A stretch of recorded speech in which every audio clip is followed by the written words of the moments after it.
ketika kita mengenal diri, kita mengenal sesuatu yang tetap. Apa yang menampil dalam dunia ini, termasuk dunia maya, itu selalu berubah, selalu berubah, selalu berubah. Come and go, come and go. Sesuatu yang berubah itu tidak bisa dipegang. Sesuatu yang berubah itu pasti berakhir pada fana, pada sesuatu yang ilusif, pada sesuatu yang nggak ada kan sebenarnya. Makanya kalau kita berdiri pada identitas palsu itu yang ilusif, ya pasti kita akan rapuh. Kerapuhan, kelemahan diri itu saat kita FOMO itu nyata kok Mas Rifki.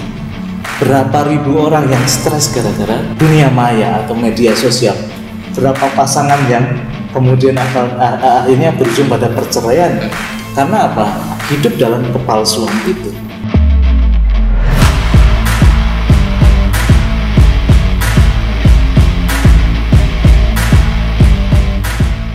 Assalamualaikum warahmatullahi wabarakatuh. Kita berjumpa kembali di channel Tauhid Cinta. Kali ini ditemani oleh Ustadz Muhammad Hasan.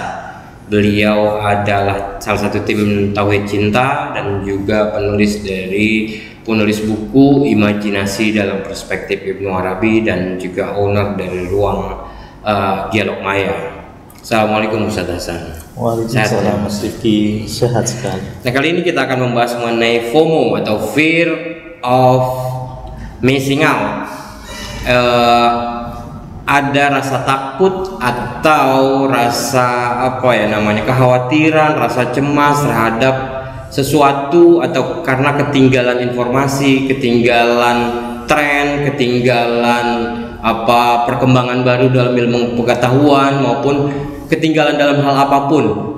Nah, ini adalah sebenarnya FOMO ini dianggap sebagai penyakit psikologis. Ya, kita ada ketakutan kalau kita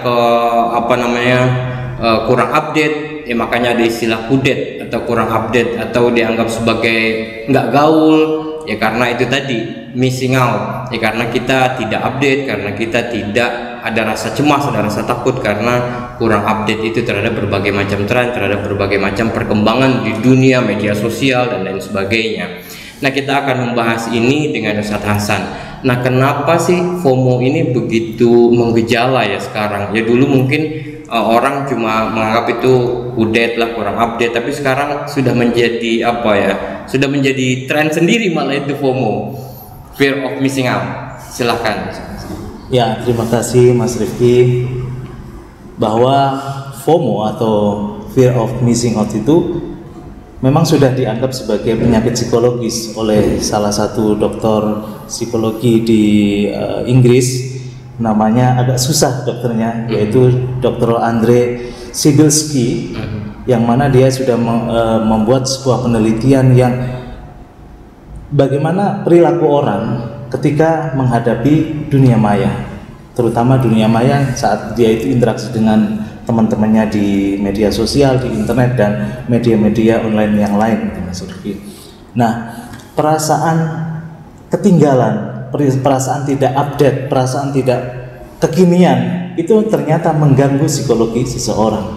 Nah, saya ingin sedikit cerita, Mas Rifki, bahwa ada salah satu teman kemarin yang ikut war tiket Coldplay yang akan digelar di Jakarta. Dia itu sampai menyiapkan 3 gadget, satu HP-nya, yang kedua laptopnya, yang ketiga tabletnya gitu. Agar bisa dapat tiket itu. Agar bisa dapat tiket karena konon katanya itu berapa menit itu sudah habis. Makanya pada hari itu dia sudah siapkan 3 gadget itu, dan pada jam itu 3-tiganya itu diklik bebarengan. Ternyata yang satu luput juga. Jadi nggak dapat. Dan itu dia akhirnya ulang ke hari kedua dan sampai dia dapat. Artinya begitu menggebu-gebu minat dia atau niat dia untuk bisa ketemu pujaan hatinya, yaitu band Coldplay itu yang sudah ditunggu-tunggu oleh penggemarnya termasuk dia itu sudah puluhan tahun mungkin. Makanya FOMO atau fear of missing out itu salah satu akibatnya adalah YOLO. YOLO itu apa? You only live once. Kamu itu hidup cuma sekali.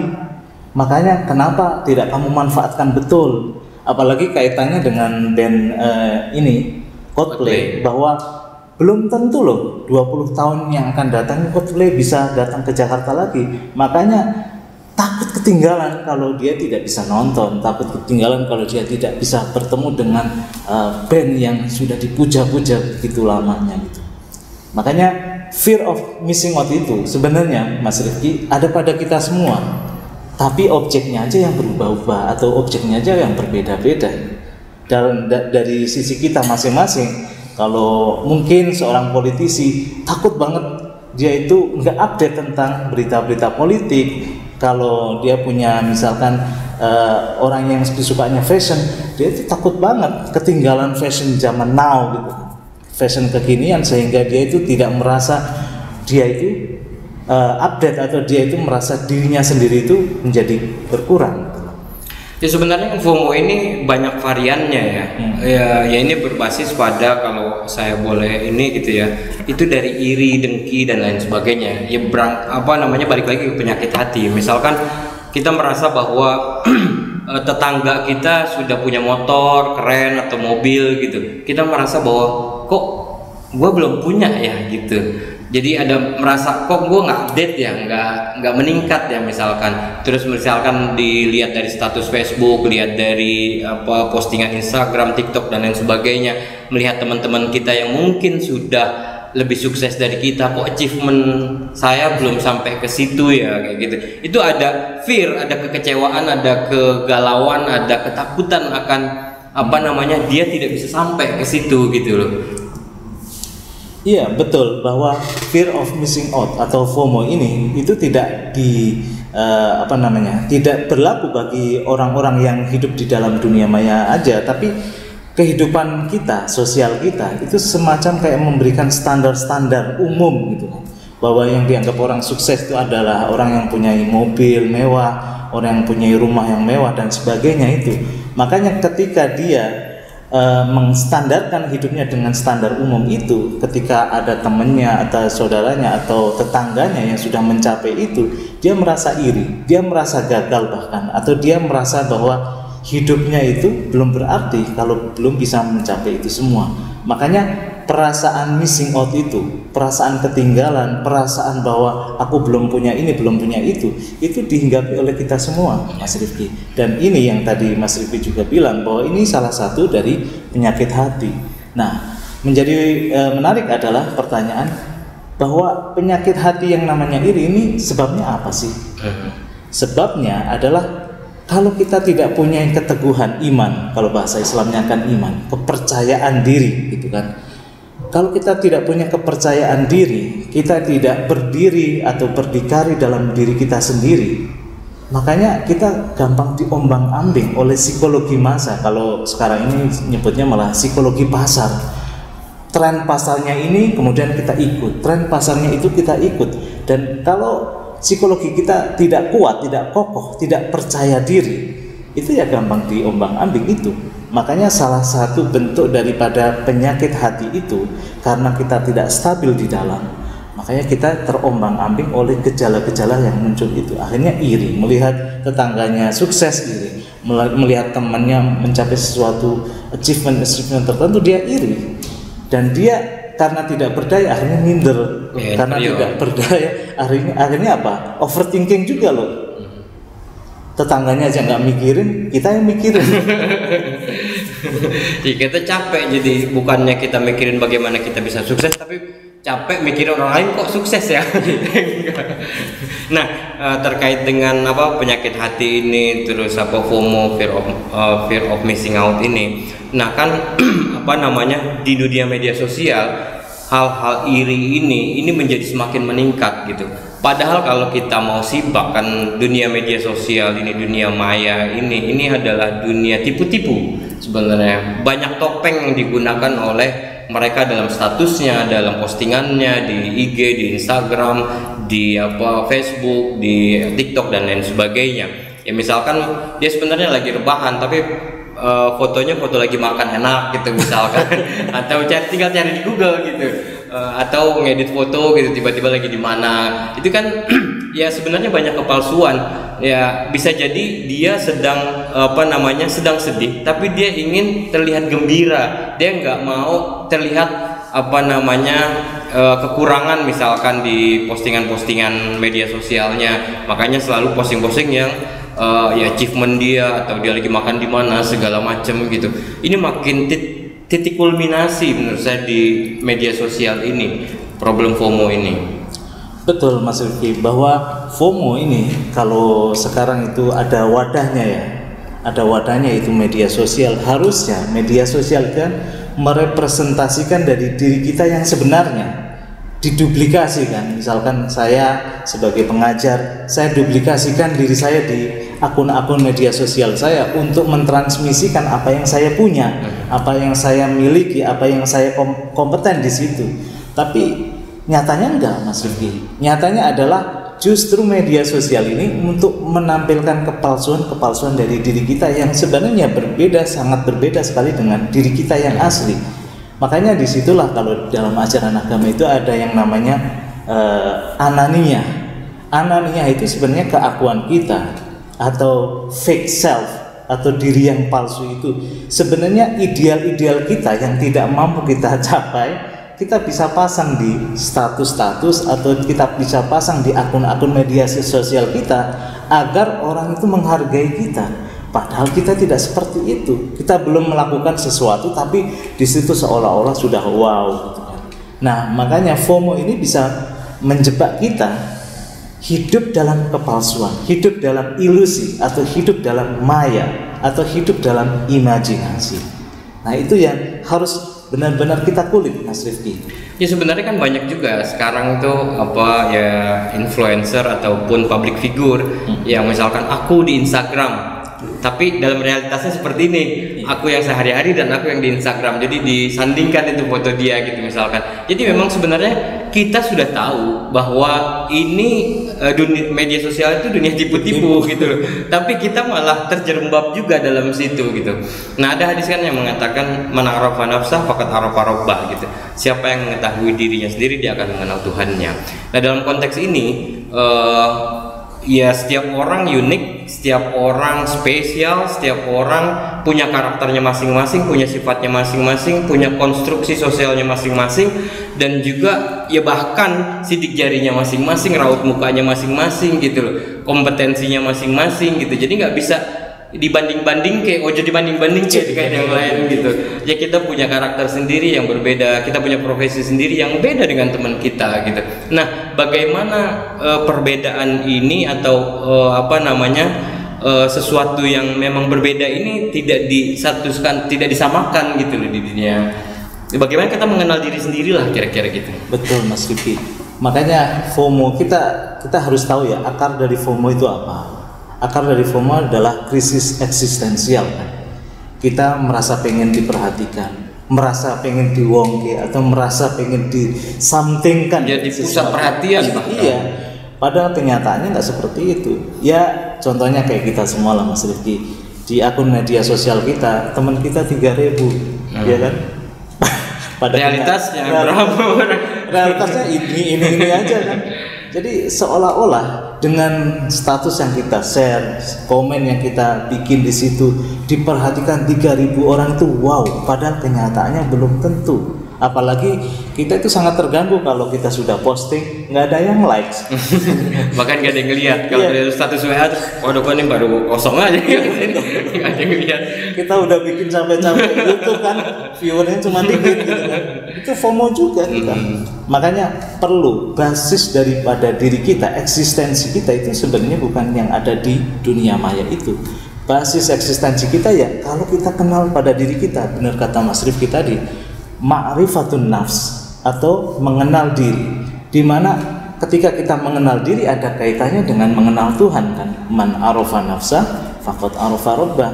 Barang siapa mengenal dirinya, dia mengenal Tuhannya. Nah ini maksudnya apa sih? Bahwa ketika kita mengenal diri, kita mengenal sesuatu yang tetap. Apa yang menampil dalam dunia ini, termasuk dunia maya, itu selalu berubah, selalu berubah, selalu berubah. Come and go, come and go. Sesuatu yang berubah itu tidak bisa dipegang. Sesuatu yang berubah itu pasti berakhir pada fana, pada sesuatu yang ilusif, pada sesuatu yang nggak ada kan sebenarnya. Makanya kalau kita berdiri pada identitas palsu itu yang ilusif, ya pasti kita akan rapuh. Kerapuhan, kelemahan diri itu saat kita FOMO itu nyata kok Mas Rifki. Berapa ribu orang yang stres gara-gara dunia maya atau media sosial. Berapa pasangan yang kemudian akhirnya berujung pada perceraian. Karena apa? Hidup dalam kepalsuan itu. Nah, itu kan kerapuhan. Sumbernya adalah dia tidak mengenal diri dia. Karena problem eksistensi itu, dia tidak pernah tahu sumbernya dari mana dan harus berpegang kepada siapa. Makanya ketika kita bisa mengenal diri kita, bahkan kita mengenal yang tetap itu, yang al-baqi, yang maha tetap itu, yang abadi, maka kita sebenarnya kuat. Makanya tadi saya setuju dengan Mas Rifki bahwa kita dilahirkan itu diri yang otentik kok, mempunyai potensi yang berbeda, bahkan sidik jari kita aja berbeda. Artinya kita hidup dalam keotentikan, kita hidup dalam kualitas Tuhan yang memang sudah digariskan unik pada masing-masing kita. Kalau kita tidak benar-benar berdayakan keunikan itu, terus kita nurturing, kita kemudian tumbuhkan sampai menjadi diri kita yang otentik, kita dimanapun ya akhirnya akan lemah, akan rapuh, akan mudah stres, akan mudah penyakit-penyakit yang lain itu akan timbul. Makanya dengan mengenal diri itu kita akan menjadi diri yang otentik, diri yang kuat, dimanapun tempatnya, dimanapun kita menampil, Mas Rifki.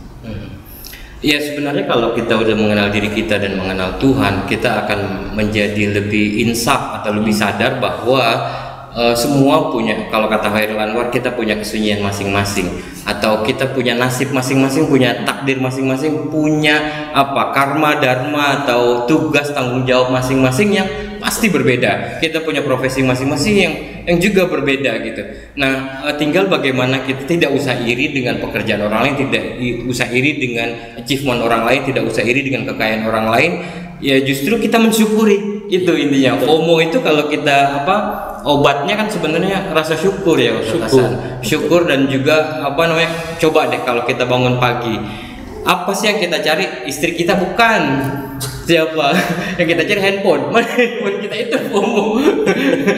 Padahal kita bisa bangun pagi dengan dengan baca alhamdulillah gitu sih, bahwa kita masih diberi umur segala macam, kita bersyukur segala macam gitu. Allahumma bika asbahna wa bika amsayna gitu, segala macam, masih kita bisa sampai di hari ini segala macam. Tapi kan yang kita cari bangun tidur bukannya apa-apa, bukannya berdoa, bukannya bersyukur segala. Handphone, mana handphone? Ada masuk WhatsApp, pesan apa di handphone kita di media sosial kita gimana?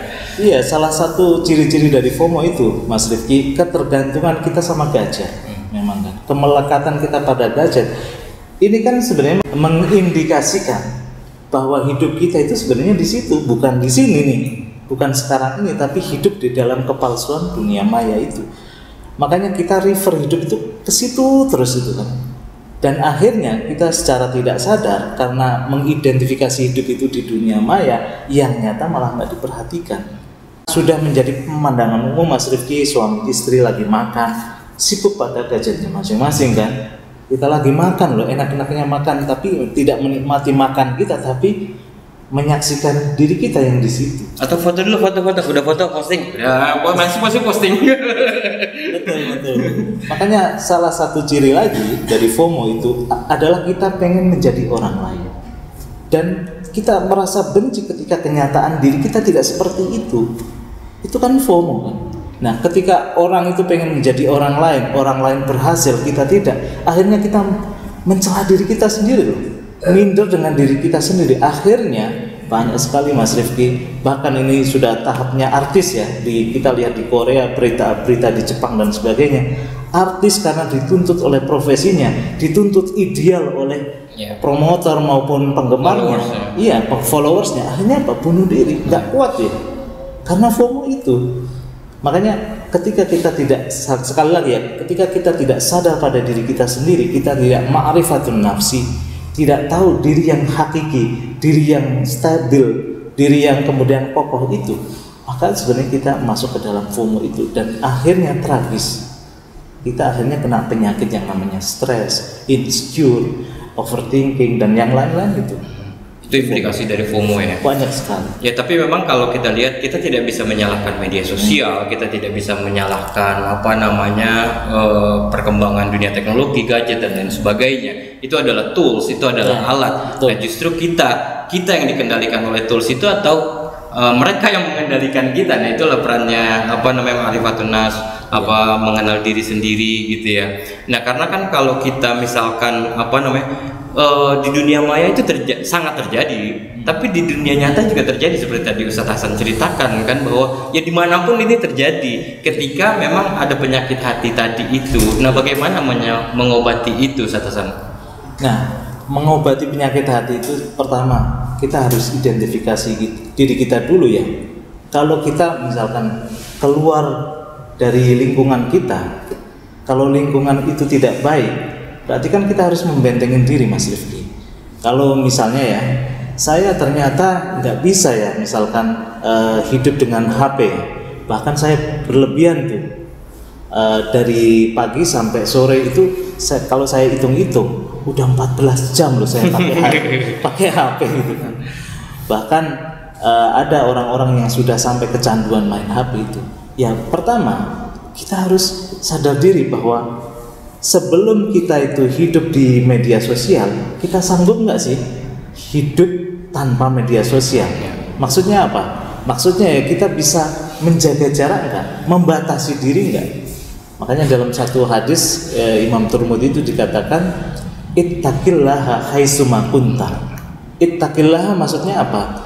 Ketika kita belum sanggup untuk hidup di rimba media sosial itu, bentengin diri kita dengan Tuhan dulu. Maksudnya apa? Maksudnya kalau kita sudah kuat hidup di dalam dunia itu, dunia tipu-tipu itu, dunia ilusi itu, ya dimanapun tempatnya, haitsuma kunta itu, kita akan tetap bertakwa kok. Kita akan tetap bisa menjaga diri, kita akan bisa membentengi diri kita dengan diri yang kokoh itu, yaitu Allah.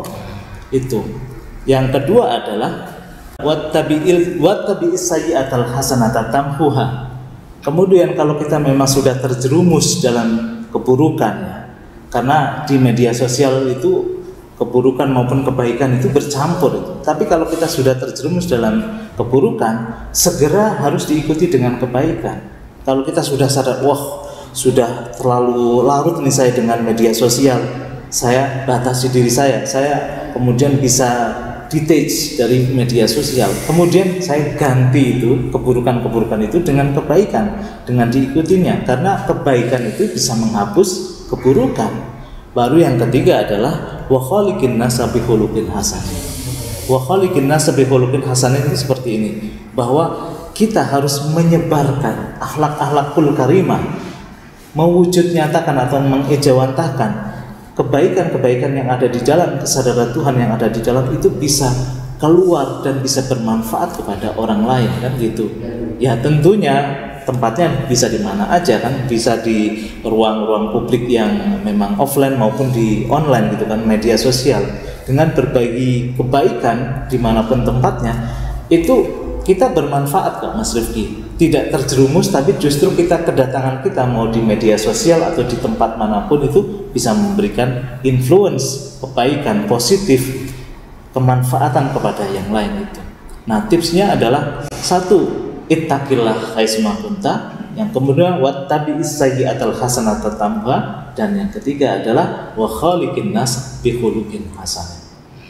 Oke, terima kasih Ustadz Hasan, luar biasa pembahasan kita, banyak sekali insight yang bisa kita coba terapkan ya untuk bagaimana menghindari sikap FOMO ini atau fear of missing out, dan juga penyakit-penyakit hati lainnya gitu, bawaan atau implikasi atau konsekuensi dari FOMO ini tadi. Tapi kalau memang kita keranjingan media sosial sekarang, kalau tidak salah itu ada sebuah fitur misalkan di Instagram itu, misalkan kita bisa setting waktunya, kita sudah 30 menit, kita sudah 1 jam cukup gitu, atau kita bisa pakai stopwatch atau reminder jam segala macam untuk mengingatkan kita cukupkan diri di media sosial, jangan sampai berlarut-larut di situ. Jangan lupa media sosial harusnya menjadi media untuk kita bersosialisasi, bukan menjadi jarak untuk kita bersosialisasi dengan realitas di sekeliling kita gitu. Dan yang terpenting bahwa tetap bahagia dan tetap selalu bersyukur. Terima kasih atas partisipasinya. Mohon maaf atas segala kurangan. Allahul muwaffiq ila aqwamit thoriq. Wassalamualaikum warahmatullahi wabarakatuh.